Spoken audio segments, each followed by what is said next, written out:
Have the right reflexes when self isolating. An infection outbreak is a stressful time that often requires the adoption of stringent but necessary measures.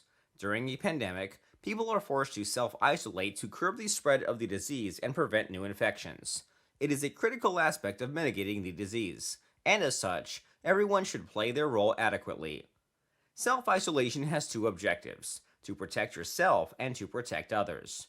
Knowing how to behave and act when one is alone or when they are amongst other people is essential.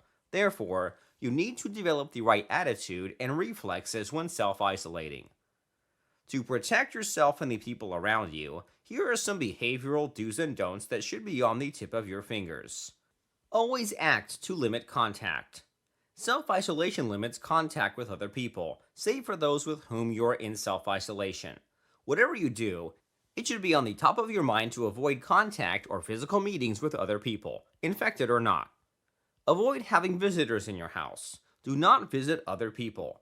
Do not go out unless necessary, and even then, make sure you take precautions to protect yourself and to protect other people. Self monitoring is key. Always monitor yourself for the signs and symptoms of the disease. These signs can be early symptoms of the disease or symptoms of the infection worsening. Use a reliable source to educate yourself on the signs and symptoms to consider. Hygiene, sanitation, and more hygiene. Being in self isolation does not mean that you do not have to follow the hygiene recommendations issued by the health authorities. Continue to practice personal hygiene and surface sanitation when you are in self isolation.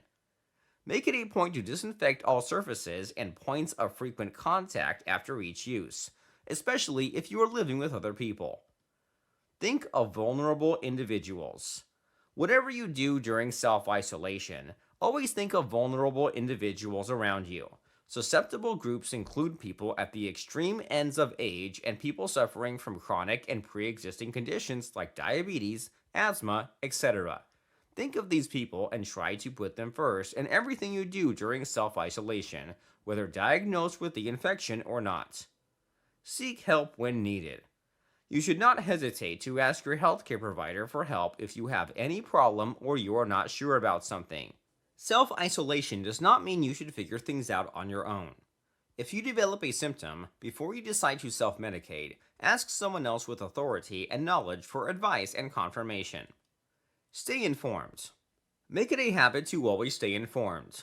Follow news updates on the outbreak and go beyond by reading scientific articles related to the outbreak.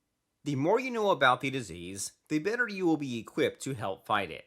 One thing though, always ensure that your sources are reliable, as lousy information is worse than no information. Think positive. While it is essential to stay informed about the progress of the pandemic, you should not let the news of growing number of cases or even deaths impact you negatively. Remember that bad news always sells very well. Do not get in their game. Be informed, but do not be influenced by what you hear. Always keep a positive outlook on things and find ways to distract yourself. Get fit. When self-isolating, it is always tempting to laze yourself on the couch in front of the TV. While this may be fine for the first days, remember that self-isolation could last for a few weeks. So, keeping fit physically will not only help your body, but also your state of mind. Do some stretching exercise or some light exercise. There are ample of fitness programs available online with varying degrees of difficulty.